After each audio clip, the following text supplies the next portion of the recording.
Hello students, आज हम start करेंगे कंपनी अकाउंट्स, जिसमें हम बात करेंगे बेसिक एंट्रीज की, अकाउंटिंग फॉर शेयर कैपिटल।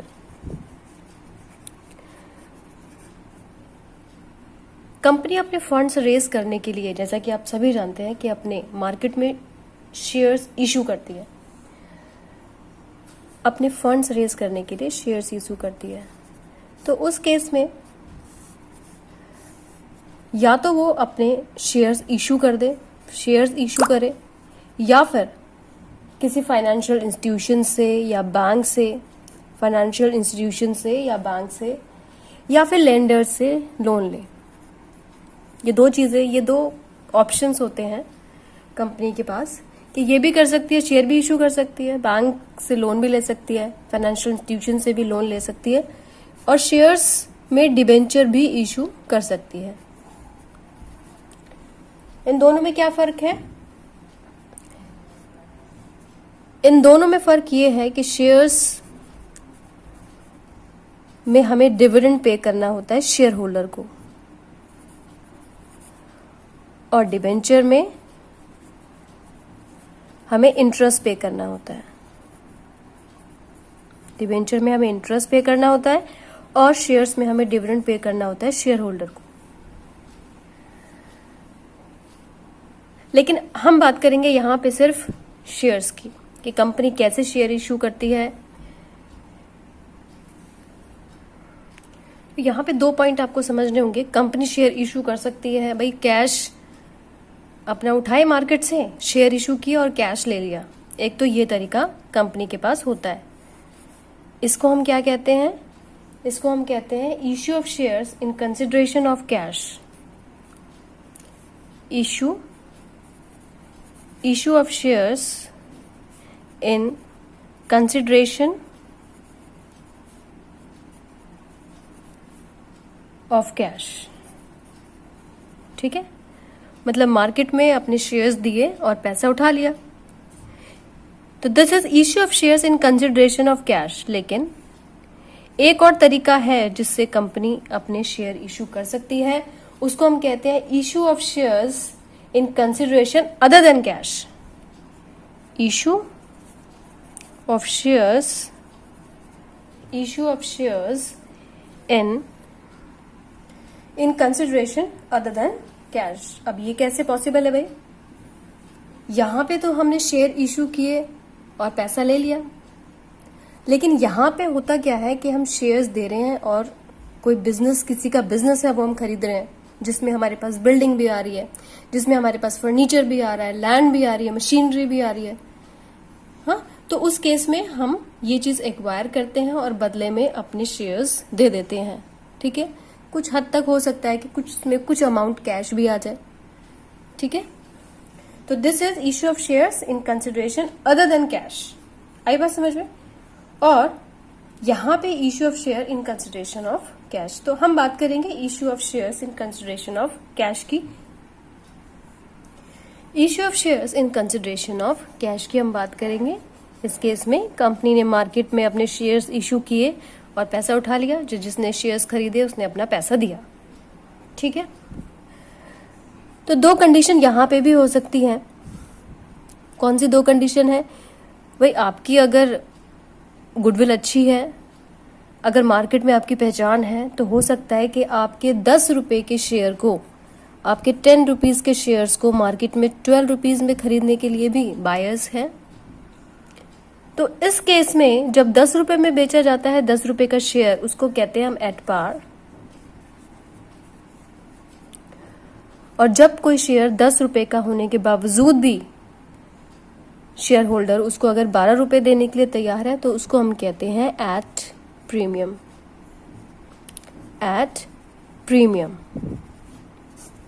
ठीक है, तो 10 रुपए का शेयर अगर बेचा जाएगा तो एट पार ही कहलाएगा, क्योंकि 10 रुपए का शेयर 10 रुपए में बेचा गया। एट प्रीमियम कब कहलाएगा? जब 10 रुपए का शेयर 12 रुपए में खरीदा गया।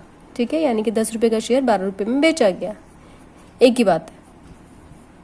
तो this is called at premium and this is called at पार।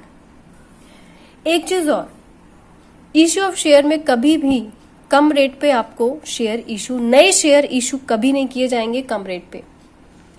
आप एक चीज बताओ, कोई कंपनी अगर अपने शेयर को 10 रुपए की बजाय अगर 8 रुपए में बेच रही है, तो क्या आप ऐसी कंपनी का शेयर खरीदना चाहोगे जो अपनी ही वैल्यू से कम वैल्यू पे अपना चीज को बेच रही है? इसका इट मीन्स आप उस पर रिलायबल नहीं करोगे, है ना। आप सोचोगे भाई कंपनी की हो सकता है कंडीशन सही नहीं है कि अपने शेयर को कम रेट पर भी बेचने के लिए वो तैयार है ना। तो कोई भी कंपनी ऐसा डिसीजन नहीं लेती, इससे गुडविल भी कंपनी की खराब होती है। इसलिए कभी भी जो शेयर इशू किए जाते हैं कम रेट पे इशू नहीं किए जाएंगे। तो यहाँ पे इशू ऑफ शेयर में सिर्फ आपको 2 ही कंडीशन मिलेंगी, एट पार की और एट प्रीमियम की, यानी कि 10 रुपए का शेयर दिया 10 रुपए में बेचा जाएगा या फिर उससे ऊपर बेचा जाएगा, उससे कम में नहीं बेचा जाएगा। आई बात समझ में? तो यहाँ पे अब हम बात करेंगे इशू ऑफ शेयर्स एट पार।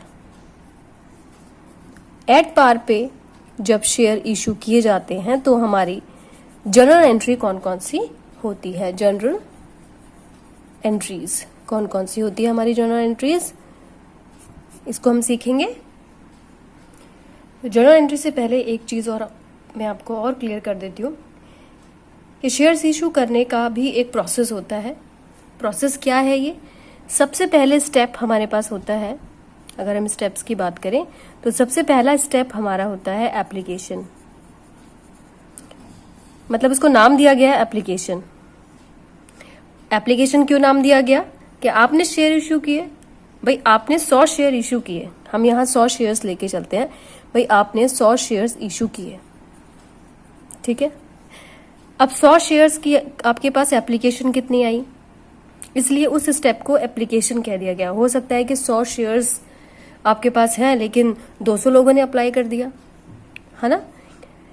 तो फर्स्ट स्टेप को हम एप्लीकेशन स्टेप कहते हैं। दूसरा स्टेप हमारा होता है अलॉटमेंट, जिसमें आप शेयर्स अलॉट करते हो। अगर 200 लोगों ने आपके शेयर्स अप्लाई किए हैं तो इन 200 लोगों को आप कितने शेयर दोगे और किन किन लोगों को आप नहीं दोगे, वो आपको अलग करना पड़ेगा। भाई 100 शेयर 200 लोगों में तो बट नहीं सकते ना, बटेंगे तो वो 100 में ही बटेंगे, यानी कि आधे लोगों को आपको रिजेक्ट करना ही पड़ेगा, है ना। तो आपने अलॉट कितने लोगों को किया, this is the second step, this is the first step and this is the second step.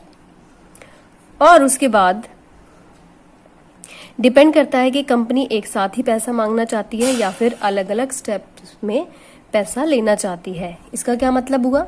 इसका मतलब ये हुआ कि अगर आपका 100 रुपए का शेयर है और एक शेयर अगर आप 10 रुपए में बेच रहे हो तो इसकी भी 2 कंडीशन ये हो सकती है कि भाई हो सकता है कि आप इकट्ठा पैसा नहीं मांग रहे हो, जिसको हम कहते हैं लमसम। अगर आप इकट्ठा पैसा नहीं मांग रहे हो तो उस केस में हमें इंस्टॉलमेंट पे पैसा लेना होगा। कैसे हो सकता है? अगर 10 रुपए का शेयर है आपका तो उस केस में आप 10 के 10 रुपए ही ले लो, ठीक है, एप्लीकेशन अलॉटमेंट पे। और हो सकता है कि अभी आप कह रहे हो कि 5 रुपए तो मुझे एप्लीकेशन पे चाहिए और बाकी 3 रुपए मुझे अलॉटमेंट पे चाहिए और बाकी 2 रुपए जो बचे हैं वो मुझे कॉल मनी पे चाहिए। अब ये कॉल मनी क्या है? What is the call money? Call money is the third step, जिसको हम कहते हैं फर्स्ट कॉल। फिर आगे फर्दर अगर ये चलता है तो उसको कहते हैं हम सेकंड कॉल, और फिर आगे ये कॉल चलती हैं।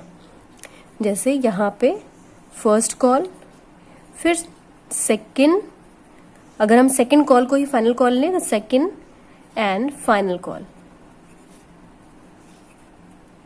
This is the fourth step. अगर हम ये मान के चलें कि second step is the last step तो सेकंड एंड फाइनल कॉल हम इसको नाम देते हैं। तो this is the process. First step application, second step allotment, third is first call and fourth one is second and final call. अगर आप lump sum लेते हैं, यहाँ पे अगर मैंने कहा ना कि लमसम की अगर हम बात कर रहे हैं तो ये दोनों स्टेप मर्ज हो जाते हैं, यानी कि आपने एप्लीकेशन पे जो पैसा लिया और आपने शेयर्स अलॉट कर दिए, सारा पैसा आपने एप्लीकेशन पे ले लिया, ठीक है। आई बात समझ में? तो यहाँ पे भी 2 स्टेप हो सकते हैं, 2 फर्दर बाइफिकेशन किया जा सकता है कि आप लमसम पैसा ले रहे हो लमसम पेमेंट है, यहाँ पे लमसम पेमेंट है या फिर इंस्टॉलमेंट पे पैसा ले रहे हो। तो यहां पे फिर दो फर्दर बाइफर्केशन हो गए हैं कि आप सारा पैसा इश्यू ऑफ शेयर जितना भी अमाउंट है वो लमसम ले रहे हो। लमसम मीन्स फुल पेमेंट आप करवा रहे हो या फिर इंस्टॉलमेंट पे पैसा ले रहे हो।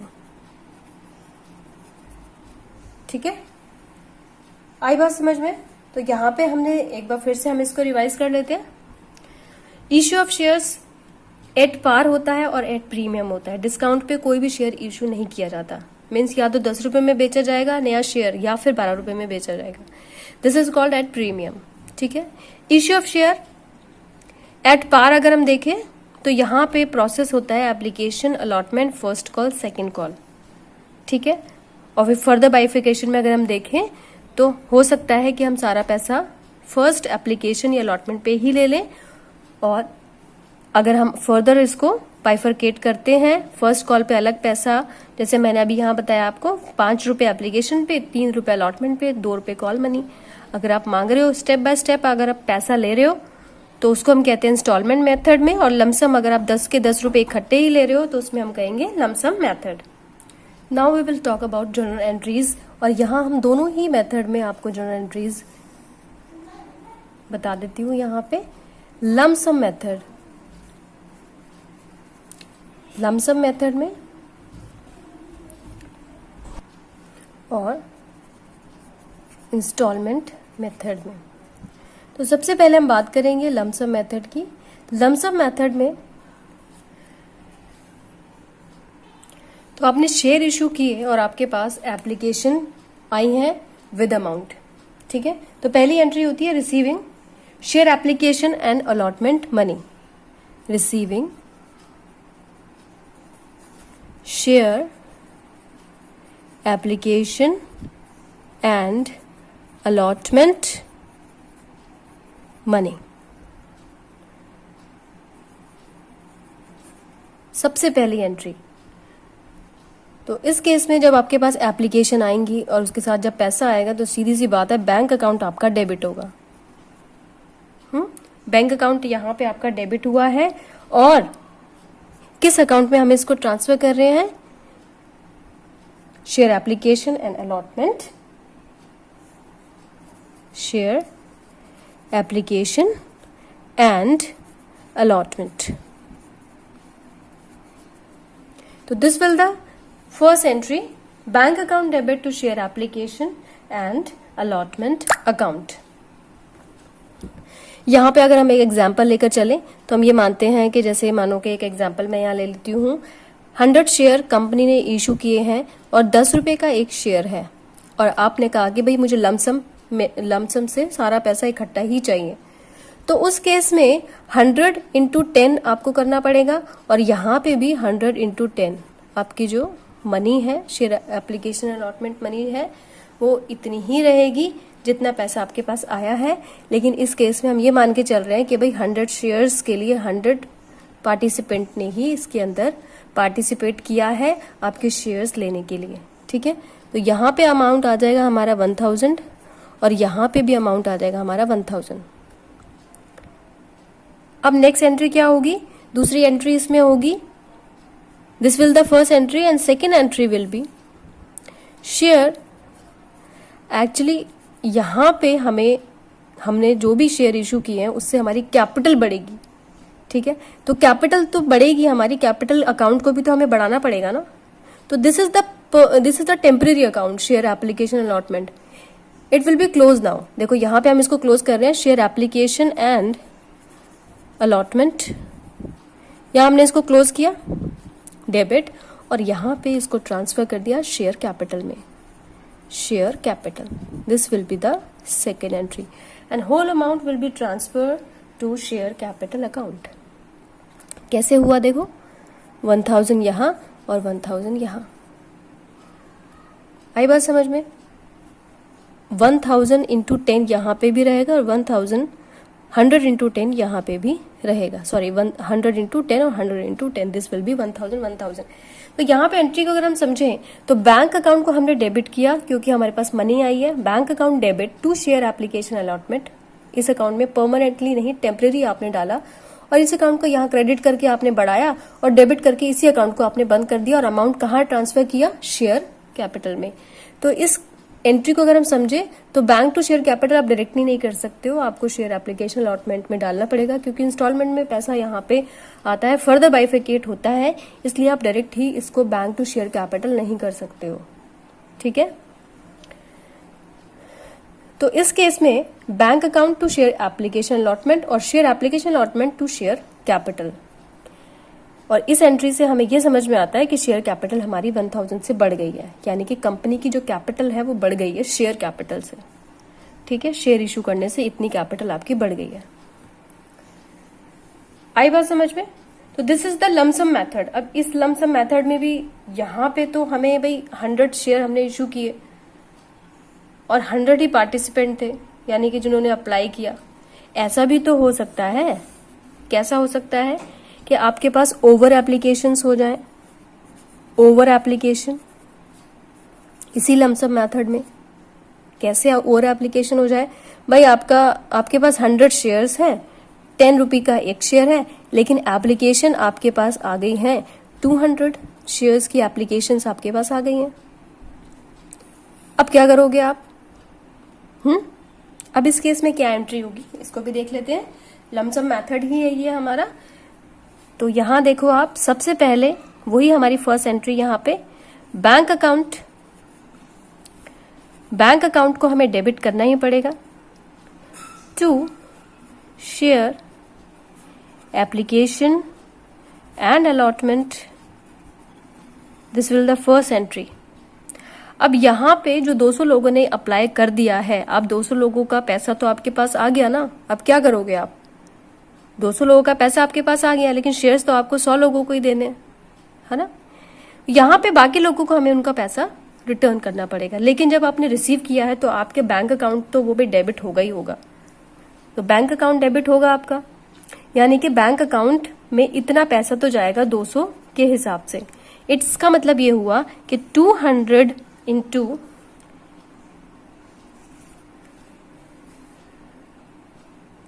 200, इसमें नजर नहीं आ रहा, 200 इंटू 10, अब नजर आया? 200 इंटू 10 के हिसाब से हमारे पास 2000 रुपये आ गए हैं यहाँ पे, और शेयर एप्लीकेशन अलॉटमेंट में भी अमाउंट आ गया हमारा 200 इंटू 10, 2000।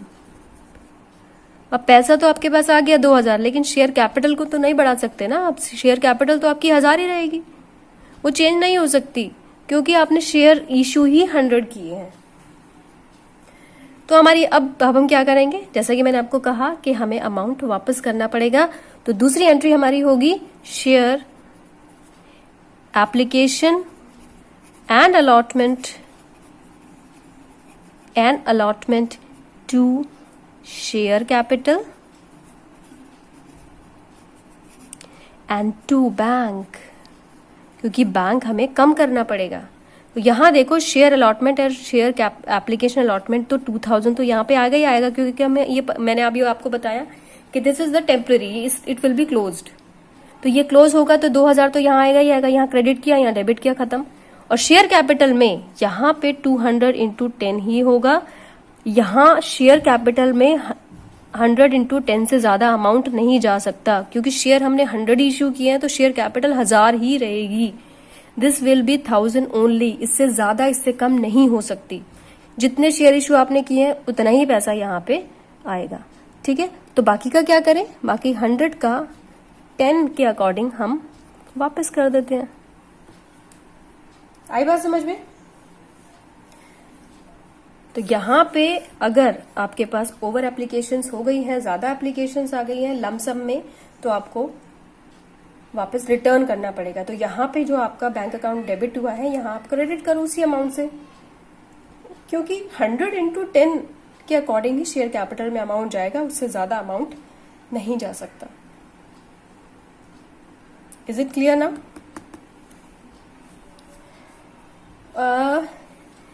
तो दिस विल फर्स्ट, जिस केस में हमारे पास सिर्फ 100 ही एप्लीकेशंस आई थी, लेकिन 200 एप्लीकेशन आने पर हमने क्या ट्रीटमेंट किया, बैंक अकाउंट को यहां पे क्रेडिट किया। तो this is the lump sum method. इस लमसम मेथड में, तो लमसम मेथड में अल्टीमेटली 2 ही एंट्री आपको सीखनी है, और 2 ही एंट्री इसमें होती है। सबसे पहली एंट्री अमाउंट रिसीव करने की, और दूसरी एंट्री शेयर कैपिटल में अमाउंट को डालने की एंट्री होती है। और अगर कुछ एक्सेस आ गया है तो आप उसको टू बैंक करके रिटर्न कर दोगे। ठीक है, now we will understand the general entries in the case of issue of shares in installment method. Issue of shares, amount payable in installment.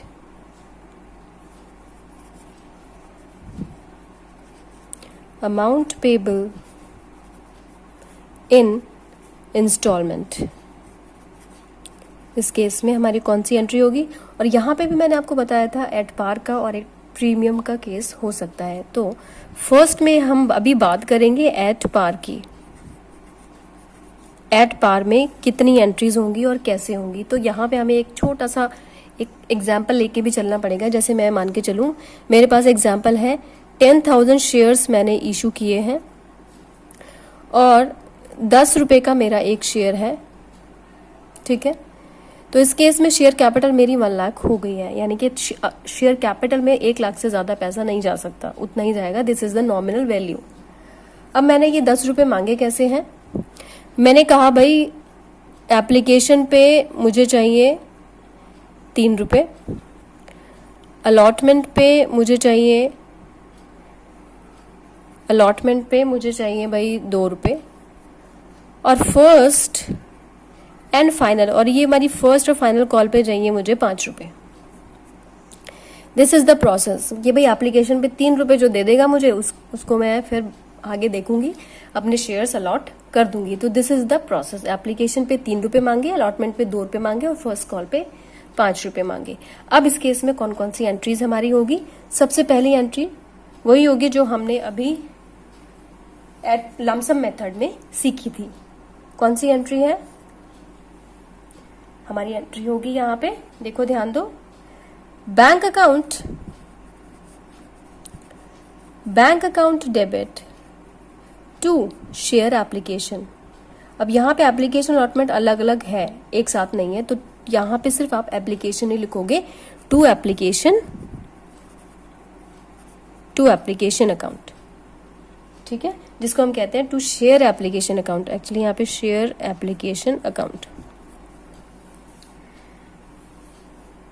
अब आपने कितना पैसा यहाँ पे मांगा? 10,000 शेयर्स हैं, 10 रुपए। आप अगर आप इकट्ठा मांगोगे तो लमसम मेथड है, लेकिन यहाँ पे आपने 3 रुपए मांगे, तो मल्टीप्लाई आप 3 से करोगे। ठीक है, it means it will come 30,000। तो 30,000 यहाँ पे आएगा, 30,000 आपके पास अमाउंट आ गया है यहाँ पे। This will the first entry, और फर्स्ट एंट्री है ये हमारी एप्लीकेशन मनी रिसीव्ड करने की। ठीक है, एप्लीकेशन, तो आप ब्रैकेट में यहाँ पे नरेशन भी दोगे, being application money received, being application money received. इस तरीके से आप नरेशन भी दोगे, इट इज कंपल्सरी। एग्जाम में भी अगर आपने नरेशन डाला है तो you will get good marks. Second entry will B इस अमाउंट को ट्रांसफर करने की शेयर कैपिटल में। ठीक है, तो आप यहां पे लिखोगे share application account debit to share capital. अब इस अमाउंट को हमने कहां ट्रांसफर कर दिया? शेयर कैपिटल में। कितना अमाउंट ट्रांसफर किया? 30,000 का 30,000 यहां ट्रांसफर हो गया। क्लियर? थर्ड एंट्री, सिर्फ एप्लीकेशन की ही ऐसी एंट्री है जिसमें पहले रिसीव्ड आता है फिर ट्रांसफर आता है।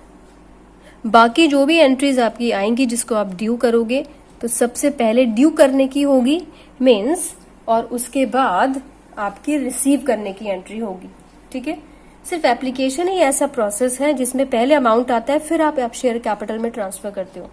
लेकिन अब जो नेक्स्ट स्टेप होंगे उसमें आप पहले ड्यू करोगे, फिर बाद में रिसीव करोगे। ठीक है, क्योंकि अब आप क्या करोगे, अब आपका मांगने का काम हो गया। इधर यहाँ पे पहले आप मांगोगे, फिर आपके पास पैसा रिसीव होगा। अब कहोगे भाई 2 रुपए दो, अब बाकी जो आपने शेयर्स लिए हैं उसके 2 रुपए दो, तभी हम आपको लॉट करेंगे शेयर्स। यहाँ पे जो एंट्री होगी हमारी होगी share allotment account debit to share capital.